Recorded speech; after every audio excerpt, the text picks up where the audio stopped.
ಎಲ್ಲ ಜನಧ್ವನಿ ರೇಡಿಯೋ ಕೇಳುಗರಿಗೆ ಈ ನಿಮ್ಮ ವಾಸು ಮಾಡುವ ನಮಸ್ಕಾರಗಳು. ಆತ್ಮೀಯರೇ, ನಾನು ಈ ದಿನ ನನ್ನ ಓದಿನೊಳಗೆ ಕಂಡ ಮಹಾತ್ಮ ಎಂಬ ವಿಚಾರವಾಗಿ ಮಾತನಾಡಲು ಬಂದಿದ್ದೇನೆ.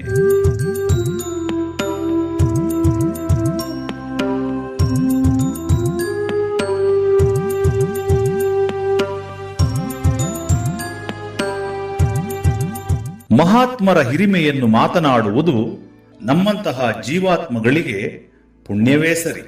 ಈ ದಿನ ಅಂತಹದೊಂದು ಸದವಕಾಶ ನನಗೆ ಒದಗಿ ಬಂದಿದೆ. ಜಗತ್ತಿಗೆ ತನ್ನ ಬದುಕನ್ನೇ ಸಂದೇಶವಾಗಿ ಪ್ರತಿಬಿಂಬಿಸಿದ, ಅಪ್ಪಟ ಮನುಷ್ಯತ್ವದಿಂದ ದೈವತ್ವದ ಕಡೆಗೆ ಪಯಣಿಸಿದ, ವ್ಯಕ್ತಿ ನೆಲೆಯ ಕೂಪದಿಂದ ಜಿಗಿದು ಆಗಸದೆತ್ತರಕ್ಕೆ ಹಾರಿದ, ಸ್ವಾರ್ಥ ಮತ್ತು ಅಹಮ್ಮಿಕೆಯಿಂದ ಆಚೆ ಬಂದು ಸಂತನಂತೆ ಸಾಕ್ಷಾತ್ಕಾರಗೊಂಡ ಮಹಾತ್ಮರ ಬಗ್ಗೆ ಇಂದು ಮಾತನಾಡ ಹೊರಟಿದ್ದೇನೆ. ಅವರೇ ರಾಷ್ಟ್ರಪಿತ ಮಹಾತ್ಮ ಗಾಂಧೀಜಿ. ತುಂಡು ಬಟ್ಟೆ, ಆಸರೆಗೆ ಕೋಲು, ಹಿಡಿ ಅನ್ನ, ಗುಟುಕು ನೀರು, ಪೆನ್ನು, ಪೇಪರು, ಒಂದು ಕನ್ನಡಕ. ನೋಡಿದೊಡನೆ ನೆನಪಾಗೋದೆ ಗಾಂಧೀಜಿ. ಇವಿಷ್ಟೇ ಅವರ ಮೂಲಭೂತ ಅಗತ್ಯಗಳು. ಸಕಲ ಸಿರಿವಂತಿಕೆಯ ವೈಭವದಲ್ಲಿ ತೇಲುತ್ತಾ ತೂರಾಡುತ್ತಿರುವ ನಾವು ಮಹಾತ್ಮರ ಬಗ್ಗೆ ಮಾತನಾಡುವಾಗ ತುಸು ಎಚ್ಚರ ವಹಿಸಬೇಕು. ಎಲ್ಲಕ್ಕಿಂತ ಮಿಗಿಲಾಗಿ ಹೃದಯದಿಂದ ಅವಧರಿಸಬೇಕೇ ಹೊರತು ಮೆದುಳಿನಿಂದಲ್ಲ. ನಾನು ಮಾತನಾಡ ಹೊರಟಿರುವುದು ಕೂಡ ನಿಮ್ಮ ಹೃದಯಕ್ಕೆ ಹೊರತು ಮೆದುಳಿಗಲ್ಲ. ಅಹಿಂಸೆಯು ಮನುಕುಲದ ವಿಲೇವಾರಿಯಲ್ಲಿರುವ ಅತಿ ದೊಡ್ಡ ಶಕ್ತಿಯಾಗಿದೆ. ಮನುಷ್ಯನ ಜಾಣ್ಮೆಯಿಂದ ರೂಪಿಸಲಾದ ವಿನಾಶದ ಅತ್ಯಂತ ಶಕ್ತಿಶಾಲಿ ಅಸ್ತ್ರಕ್ಕಿಂತ ಇದು ಪ್ರಬಲವಾಗಿದೆ ಎಂದವರು ಗಾಂಧೀಜಿ. ಮಾನವ ಸಹಜ ಗುಣಗಳಿಂದ ಸಾಧಾರಣ ವ್ಯಕ್ತಿಯಾಗಿದ್ದ ಮೋಹನದಾಸ ಮಹಾತ್ಮರಾದದ್ದು ಪವಾಡವೇ ಸರಿ. ಅದ್ಯಾವ ಅಗೋಚರ ಶಕ್ತಿ ಅವರನ್ನು ಆ ಹಂತಕ್ಕೆ ಕರೆದೊಯ್ಯಿತು ಎಂಬುದೇ ದಿಜ್ಮೂಢ. ಎಡ್ವಿನ್ ಆರ್ನಾಲ್ಡ್ ಆಂಗ್ಲ ಭಾಷೆಗೆ ತರ್ಜುಮೆ ಮಾಡಿದ ಭಗವದ್ಗೀತೆ, ಲಿಯೋ ಟಾಲ್ಸ್ಟಾಯ್ರವರ ಬರಹಗಳು, ಅಮೆರಿಕಾದ ಸಾಹಿತಿ ಹೆನ್ರಿ ಡೇವಿಡ್ ಥೇರಿಯೋನ ಪ್ರಬಂಧಗಳು, ಸತ್ಯ ಹರಿಶ್ಚಂದ್ರ ಶ್ರವಣಕುಮಾರನ ಕಥೆಗಳು ಮಹಾತ್ಮರ ಮೇಲೆ ಅಗಾಧ ಪ್ರಭಾವ ಬೀರಿದವು. 1893ರಲ್ಲಿ ದಕ್ಷಿಣ ಆಫ್ರಿಕಾದ ಪ್ರಿಟೋರಿಯಾಕ್ಕೆ ಗಾಂಧೀಜಿ ಪ್ರಯಾಣ ಮಾಡುತ್ತಿದ್ದಾಗ ಬಿಳಿಯನೊಬ್ಬನ ದೂರಿನಂತೆ ಕರಿಯನೆಂದು ಗಾಂಧೀಜಿಯನ್ನು ಓಡುತ್ತಿದ್ದ ರೈಲಿನಿಂದ ಹೊರಹಾಕಲಾಯಿತು. ಇದು ಅವರಿಗಾದ ಮೊದಲ ವರ್ಣಭೇದ ನೀತಿಯ ಅರಿವು. ಅಲ್ಲಿಂದ ಅವರ ಹೋರಾಟದ ಬದುಕು ಆರಂಭವಾಯಿತು. ಸತ್ಯ ಮತ್ತು ಅಹಿಂಸೆಯ ಮಂತ್ರಗಳನ್ನು ಜಪಿಸಿ ಬಿಳಿಯರ ಸರ್ಕಾರದ ವಿರುದ್ಧ ಸೆಡ್ಡು ಹೊಡೆದು ಗೆದ್ದವರು ಗಾಂಧೀಜಿ. 1915ರಲ್ಲಿ ಭಾರತಕ್ಕೆ ಮರಳಿ ಬಂದ ಮೇಲೆ ತಮ್ಮ ಬದುಕನ್ನು ಸ್ವಾತಂತ್ರ್ಯ ಹೋರಾಟಕ್ಕೆ ಮೀಸಲಿರಿಸಿ ಅದಕ್ಕಾಗಿಯೇ ಮಿಡಿದು ಅದರಲ್ಲಿಯೇ ಮಡಿದರು. ಅಹಿಂಸೆ ಮತ್ತು ಸತ್ಯವನ್ನು ಶುದ್ಧೀಕರಣದ ಸಾಧನಗಳಾಗಿ ಪರಿಗಣಿಸಿದರು. ದೇವರು ಸತ್ಯ ಎಂಬ ಮಾತನ್ನು ಬದಲಿಸಿ ಸತ್ಯವೇ ದೇವರು ಎಂಬುದಾಗಿ ನಮೂದಿಸಿದವರು ಗಾಂಧೀಜಿ. ನಾವು ಬ್ರಿಟಿಷರನ್ನು ಸೋಲಿಸುತ್ತೇವೆ ಎಂದು ಯಾವ ಭಾರತೀಯನು ನಂಬದಿದ್ದಾಗ ಗಾಂಧೀಜಿ ಭಾರತೀಯ ನಾಗರಿಕತೆಯ ಮೇಲೆ ತಮ್ಮ ನಂಬಿಕೆಯನ್ನು ಇಟ್ಟು ಅಚಲ ಹೋರಾಟಕ್ಕೆ ಕರೆಕೊಟ್ಟರು. 1919ರಲ್ಲಿ ಜಲಿಯನ್ ವಾಲಾಬಾಗ್ನಲ್ಲಿ ಸೇರಿದ ಅಮಾಯಕ ಜನರ ಮೇಲೆ ಗುಂಡಿನ ದಾಳಿ ನಡೆಸಲು ಬ್ರಿಟಿಷ್ ಅಧಿಕಾರಿ ಜನರಲ್ ಡಯರ್ ಆದೇಶಿಸುತ್ತಾನೆ. ಬ್ರಿಟಿಷ್ ಸೇನೆಯಲ್ಲಿದ್ದ ಭಾರತೀಯ ಸಿಪಾಯಿಗಳು 10 ನಿಮಿಷಗಳ ಕಾಲ ನಿರಂತರವಾಗಿ ಗುಂಡಿನ ದಾಳಿ ನಡೆಸುತ್ತಾರೆ. ಪರಿಣಾಮವಾಗಿ ಮಹಿಳೆಯರು, ಮಕ್ಕಳು ಸೇರಿದಂತೆ 379 ಮಂದಿ ಪ್ರಾಣ ಕಳೆದುಕೊಳ್ಳುತ್ತಾರೆ. ಆ ದಿನ ಬ್ರಿಟಿಷರ ತುಕಡಿಯಲ್ಲಿ ಜನರಲ್ ಡಯರ್ ಬಿಟ್ಟರೆ ಬಹುತೇಕ ಎಲ್ಲಾ ಸಿಪಾಯಿಗಳು ಭಾರತೀಯರೇ ಆಗಿದ್ದರು. ಈ ಪ್ರಕರಣದಿಂದ ಗಾಂಧೀಜಿಗೆ ಬ್ರಿಟಿಷರು ನಮ್ಮನ್ನು ಶೋಷಿಸುತ್ತಿರುವುದು ಅವರ ಶಕ್ತಿಯ ಕಾರಣದಿಂದಲ್ಲ, ಬದಲಾಗಿ ನಮ್ಮ ಸಹಕಾರದಿಂದ ಎಂಬ ಸಂಗತಿ ಸ್ಪಷ್ಟವಾಗುತ್ತದೆ. ಆ ಕಾರಣಕ್ಕೆ ಗಾಂಧೀಜಿ ಈ ಹತ್ಯಾಕಾಂಡ ವಿರೋಧಿಸಿ ಅಹಿಂಸಾತ್ಮಕ ಅಸಹಕಾರ ಚಳುವಳಿಗೆ ಕರೆ ನೀಡುತ್ತಾರೆ. ಜಗತ್ತಿನ ಹಲವು ತತ್ವಜ್ಞಾನಿಗಳು ಮನುಷ್ಯ ಏಕೆ ಶೋಷಣೆ ಮಾಡುತ್ತಾನೆ ಎಂಬ ವಿಚಾರ ಆಧರಿಸಿ ಚರ್ಚಿಸಿದರೆ, ಗಾಂಧೀಜಿ ಮಾತ್ರ ಮನುಷ್ಯ ಏಕೆ ಶೋಷಣೆಗೆ ಒಳಗಾಗುತ್ತಾನೆ ಎಂಬ ನೆಲೆಯಲ್ಲಿ ನಿರೂಪಿಸಿಕೊಳ್ಳುತ್ತಾರೆ. ಭಾರತೀಯರನ್ನು ಬ್ರಿಟಿಷರು ಆಳುತ್ತಿಲ್ಲ, ನಾವು ಆಳಿಸಿಕೊಳ್ಳುತ್ತಿದ್ದೇವೆ ಎಂದು ಹೇಳಿದ್ದು ಕೂಡ ಈ ಕಾರಣಕ್ಕಾಗಿಯೇ. ನಾವೆಲ್ಲ ಗಾಂಧೀಜಿಯವರನ್ನು ಅಹಿಂಸೆಯ ಪ್ರತಿಪಾದಕ ಎಂದು ನಂಬಿದ್ದೇವೆ.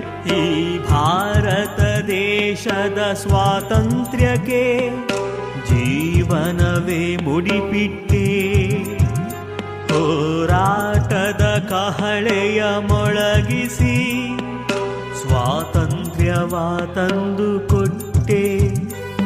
ನಮೋ ಗಾಂಧಿ, ನಮೋ ಗಾಂಧಿ, ಮೋಹನ ದಾಸ ಕರಮ್ಚಂದ್ ಗಾಂಧಿ. ಆದರೆ ಗಾಂಧೀಜಿಗೆ ಸತ್ಯವು ಅಹಿಂಸೆಗಿಂತ ಪ್ರಧಾನವಾದ ಸಂಗತಿಯಾಗಿತ್ತು. ಅವರ ಪಾಲಿಗೆ ಸತ್ಯವು ಗುರಿಯಾದರೆ ಅಹಿಂಸೆ ಅದನ್ನು ತಲುಪುವ ಮಾರ್ಗವಾಗಿತ್ತು. ಎಷ್ಟೋ ಸಂದರ್ಭಗಳಲ್ಲಿ ಅಹಿಂಸೆಗಿಂತ ಸತ್ಯವೇ ಮುಖ್ಯವೆಂದು ತೀರ್ಮಾನ ಕೈಗೊಂಡಿದ್ದ ಉದಾಹರಣೆಯೂ ಇದೆ. ಗಾಂಧೀಜಿಯವರ ಅಂತಿಮ ಹುಡುಕಾಟ ಸತ್ಯವೇ ಆಗಿತ್ತು. ಧಾರ್ಮಿಕರಾಗಿದ್ದ ಅವರಿಗೆ ಧರ್ಮವು ಸತ್ಯವನ್ನು ಶೋಧಿಸುವ ಮಾರ್ಗವೇ ಆಗಿತ್ತು. ಆ ಕಾರಣಕ್ಕೆ ಧರ್ಮಗಳ ಸಂಕುಚಿತ ನಿರೂಪಣೆಯನ್ನು ಮೀರಿ ಯಾವ ಧರ್ಮವೂ ಪರಿಪೂರ್ಣವಲ್ಲ, ಹಾಗಾಗಿ ಹಿಂದೂ, ಮುಸ್ಲಿಂ, ಕ್ರೈಸ್ತರಾಗಿ ಇದ್ದುಕೊಂಡೇ ತಮ್ಮ ಧರ್ಮಗಳಲ್ಲಿನ ಒಳ್ಳೆಯತನಗಳನ್ನು ಒಳಗೊಳ್ಳಬಹುದು. ಧರ್ಮಗಳು ಬೆಳೆಯುವುದು, ಹೆಚ್ಚು ವಿಸ್ತಾರಗೊಳ್ಳುವುದು ಈ ಮಾದರಿಯ ಪರಸ್ಪರ ಸಂವಾದದಿಂದ, ಕೊಡುಕೊಳ್ಳುವಿಕೆಯಿಂದ ಮಾತ್ರ ಎಂಬ ನಿಲುವನ್ನು ಗಾಂಧೀಜಿ ಹೊಂದಿದ್ದರು. ಕರುಣೆಯ ಭಾಷೆ, ಶಾಂತ ಮನಸ್ಸು ಮತ್ತು ನಿಸ್ವಾರ್ಥ ನಡೆ ನುಡಿ ಗಾಂಧೀಜಿಯವರಲ್ಲಿದ್ದ ಕಾರಣವಾಗಿ ಅವರು ದೊಡ್ಡವರಾದರು. ತಮ್ಮ ಜೀವನವನ್ನೇ ಪ್ರಯೋಗಾಲಯ ಮಾಡಿಕೊಂಡವರ ಎದೆಗಾರಿಕೆಯನ್ನು ಒಪ್ಪಿಕೊಳ್ಳುವಲ್ಲಿ ನಮಗೊಂದಿಷ್ಟು ವ್ಯವಧಾನ ಬೇಕು. ಅವರು ಹೇಗೋ ಅವರ ಬದುಕು ಹಾಗೇ ಇತ್ತು. ಅಪ್ಪಟ ಮನುಷ್ಯತ್ವದ ಮೂಲಕ ದೈವತ್ವದ ಕಡೆಗೆ ಸಾಗುವ ಹಾದಿಯಲ್ಲಿ ಅವರ ಪ್ರಯಾಣವಿತ್ತು.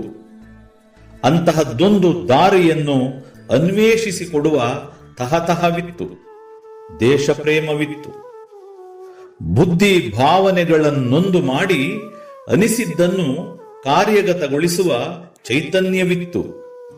ಹಿಂಸೆಯನ್ನು ತ್ಯಜಿಸಿ ವೈರಿಗೂ ಪ್ರೀತಿಯನ್ನು ಅರ್ಥ ಮಾಡಿಸಿದ ಯಕ್ಷಗಾರುಡಿಗ ಗಾಂಧೀಜಿ. ಎದುರಾಳಿಯ ನೈತಿಕ ಸ್ಥೈರ್ಯವನ್ನು ಕುಗ್ಗಿಸಿದ ಗಾಂಧೀಜಿಯವರದು ಹೋರಾಟವೇ, ಯುದ್ಧವೇ ಹೌದು. ಆದರೆ ಅವರು ಅನುಸರಿಸಿದ ಹಾದಿ ಮತ್ತು ಸ್ವರೂಪಗಳು ಮಾತ್ರ ಬೇರೆ. ಗಾಂಧೀಜಿ ಕೇವಲ ರಾಜನೀತಿಜ್ಞ ಮಾತ್ರವಷ್ಟೇ ಅಲ್ಲ, ಆರ್ಥಿಕ ತಜ್ಞ, ದಾರ್ಶನಿಕ, ಸಾಮಾಜಿಕ ಸಾಮರಸ್ಯದ ರಾಯಭಾರಿ. ಆಧುನಿಕ ಅಸ್ತ್ರಗಳಿದ್ದ ಬ್ರಿಟಿಷರನ್ನು ತೆರೆದೆದೆಯಿಂದ, ತುಂಡು ಧೋತಿಯುಟ್ಟ ಸಣಕಲು ದೇಹದಿಂದ, ಅಚಲ ವಿಶ್ವಾಸದಿಂದ, ಕಾಂತಿಯ ಕಳೆಗಟ್ಟಿದ್ದ ಕಣ್ಣೋಟದಿಂದ ಗೆದ್ದ ಬೈರಾಗಿ. ಈ ವಿಚಾರದಲ್ಲಿ ಗಾಂಧೀಜಿಯವರ ಬದುಕು ಮತ್ತು ಬರಹಗಳು ಅಕ್ಷಯ ಪಾತ್ರೆ. ಚಿಂತನ ಮಂಥನಕ್ಕೆ ಸುಗ್ರಾಸ ಭೋಜನ. ಅವರ ಆರ್ಥಿಕ, ಸಾಮಾಜಿಕ, ಧಾರ್ಮಿಕ, ರಾಜಕೀಯ ಚಿಂತನೆಗಳು ಬಹು ಶಿಸ್ತೀಯ ಅಧ್ಯಯನಕ್ಕೆ ಒಳಪಟ್ಟಿವೆ. ಅವರು ಎಲ್ಲ ವಿಚಾರಗಳನ್ನು ಕುರಿತು ಬರೆದಿದ್ದಾರೆ.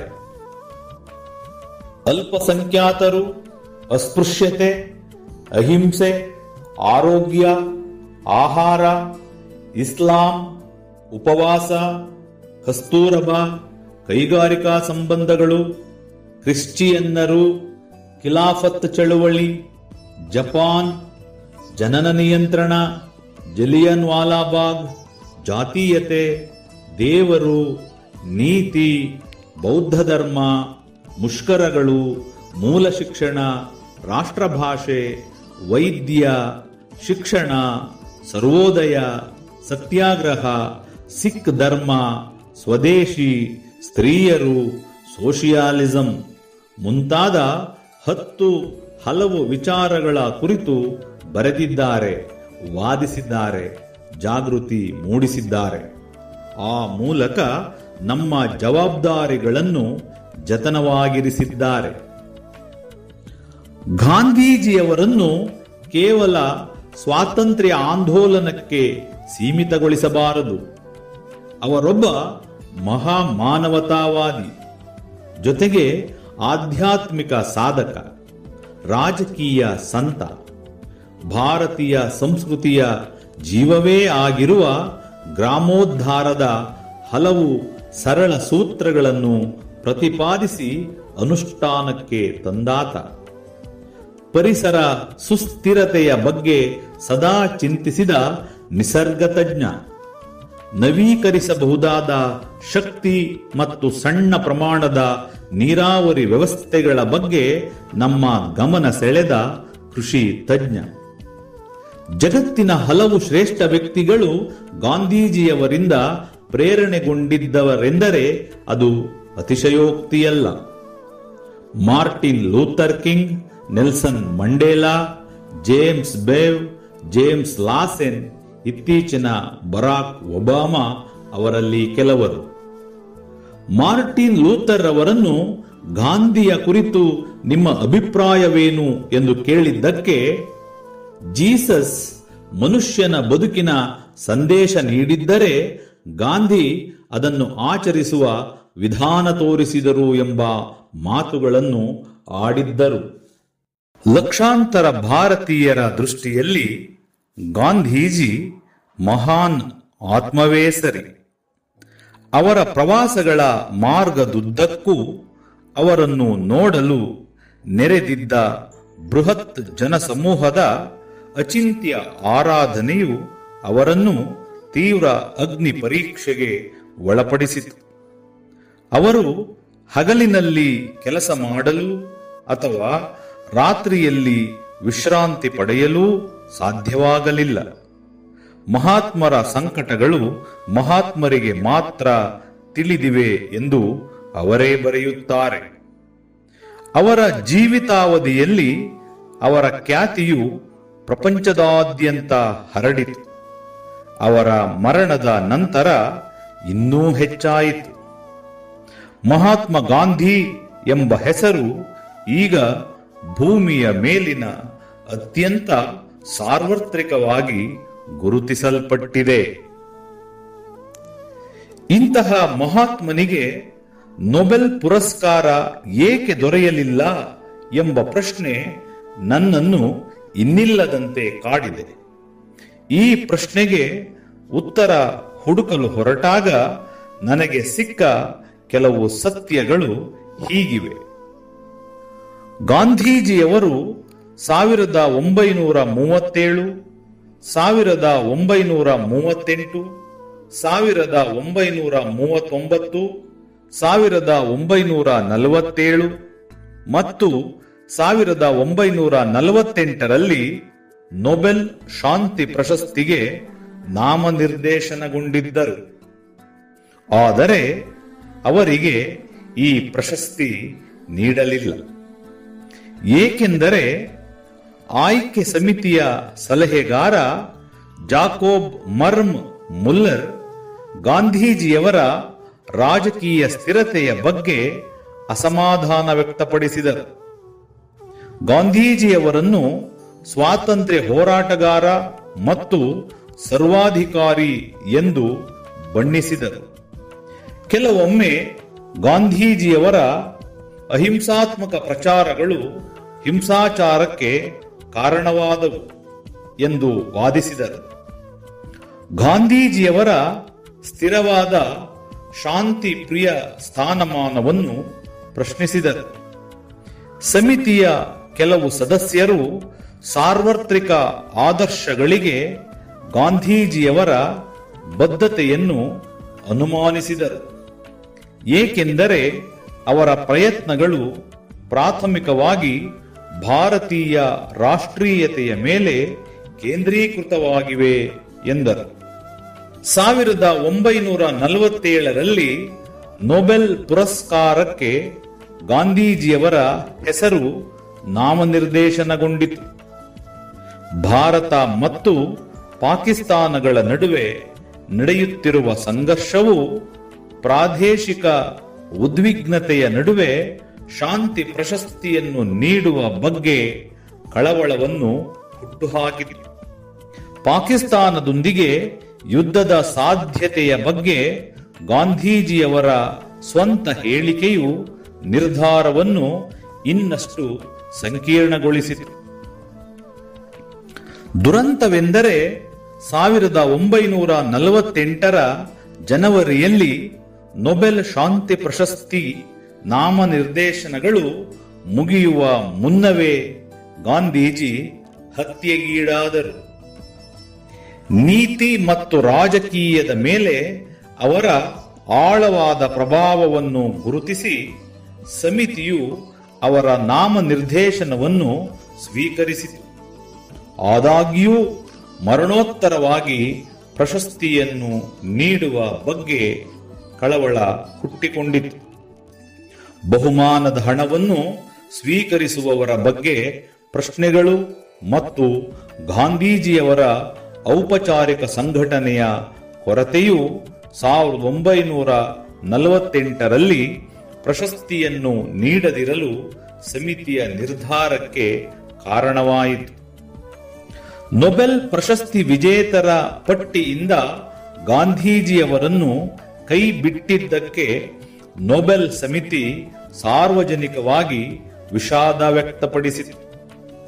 1948ರಲ್ಲಿ ನೊಬೆಲ್ ಸಮಿತಿಯು ಯಾರಿಗೂ ನೊಬೆಲ್ ಶಾಂತಿ ಪ್ರಶಸ್ತಿಯನ್ನು ನೀಡದಿರಲು ನಿರ್ಧರಿಸಿತು. ಸೂಕ್ತ ಜೀವಂತ ಸಾಧಕರು ಯಾರೂ ಇಲ್ಲದ ಕಾರಣ ನೀಡಿ ಪ್ರಶಸ್ತಿಯನ್ನು ನೀಡದಿರಲು ನಿರ್ಧರಿಸಲಾಯಿತು. ಗಾಂಧೀಜಿಯವರ ಸೇವೆ ಮತ್ತು ದೊಡ್ಡತನ ನೊಬೆಲ್ ಪುರಸ್ಕಾರಕ್ಕಿಂತ ದೊಡ್ಡದು. ಒಂದು ವೇಳೆ ನೊಬೆಲ್ ಸಮಿತಿಯು ಗಾಂಧೀಜಿಯವರಿಗೆ ಶಾಂತಿ ನೊಬೆಲ್ ಪುರಸ್ಕಾರ ನೀಡುತ್ತಿದ್ದರೆ ಆ ಸಂಸ್ಥೆಯ ಮತ್ತು ಪ್ರಶಸ್ತಿಯ ಗೌರವವೇ ಹೆಚ್ಚಾಗುತ್ತಿತ್ತು.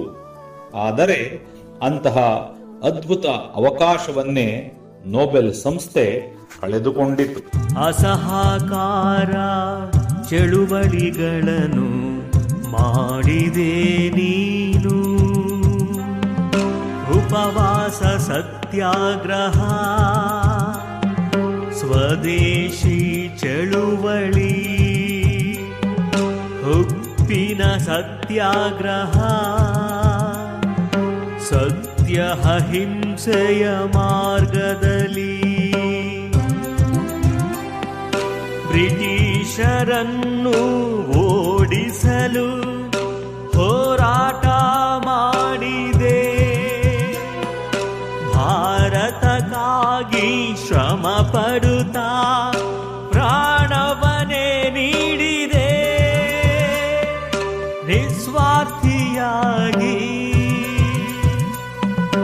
ಸ್ವಾತಂತ್ರ್ಯಕ್ಕಾಗಿ ಭವ್ಯ ಭಾರತದ ಮಕ್ಕಳಿಗಾಗಿ ನಮೋ ಗಾಂಧಿ ನಮೋ ಗಾಂಧಿ. ವಿಶ್ವಕವಿ ರವೀಂದ್ರನಾಥ ಟಾಗೋರರು ಇವರನ್ನು ಮಹಾತ್ಮನೆಂದು ಕರೆದರು. ಗಾಂಧೀಜಿಯವರು ಬರೀ ಮಹಾತ್ಮರಲ್ಲ, ಭಗವಂತನೇ ಕಳುಹಿಸಿದ ಭಾರತಾಂಬೆಯ ಬೆಳಕು. ಇವರು ಏನನ್ನು ಬಚ್ಚಿಡಲಿಲ್ಲ, ಕೂಡಿಡಲಿಲ್ಲ, ನಾನತ್ವದ ಕುರ್ಚಿಯೇರಲಿಲ್ಲ.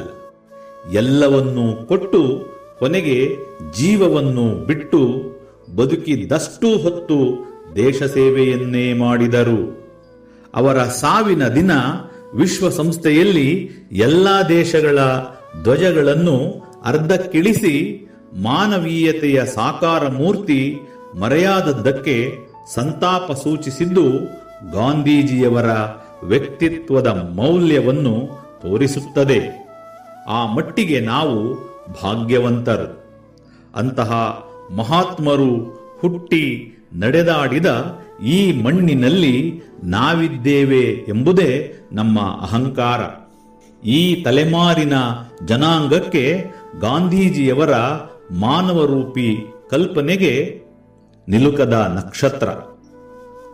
ಆಲ್ಬರ್ಟ್ ಐನ್ಸ್ಟೈನ್ ಹೇಳಿದಂತೆ, ಮುಂದೊಂದು ತಲೆಮಾರಿನ ಜನ ಮಹಾತ್ಮ ಗಾಂಧೀಜಿ ಎಂಬ ರಕ್ತ ಮಾಂಸಗಳಿಂದ ಕೂಡಿದ ದೇಹವೊಂದು ಈ ಭೂಮಿಯ ಮೇಲೆ ನಡೆದಾಡಿತ್ತೆಂದರೆ ನಂಬಲೂ ಕಷ್ಟಪಡಬಹುದು ಎಂಬ ಮಾತು ಈ ಹೊತ್ತಿಗೆ ಅನ್ವರ್ಥವೆನಿಸುತ್ತದೆ.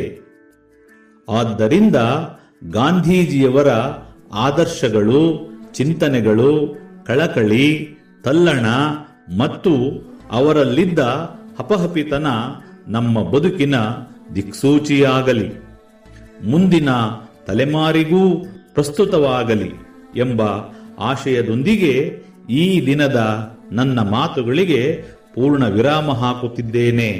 ನಮಸ್ಕಾರ. ಈ ಭಾರತ ದೇಶದ ಸ್ವಾತಂತ್ರ್ಯಕ್ಕೆ ಜೀವನವೇ ಮುಡಿಪಿಟ್ಟೆ, ಹೋರಾಟದ ಕಹಳೆಯ ಮೊಳಗಿಸಿ ಸ್ವಾತಂತ್ರ್ಯವ ತಂದು ಕೊಟ್ಟೆ. ನಮೋ ಗಾಂಧಿ ನಮೋ ಗಾಂಧಿ. ಮೋಹನದಾಸ್ ಕರಮ್ಚಂದ್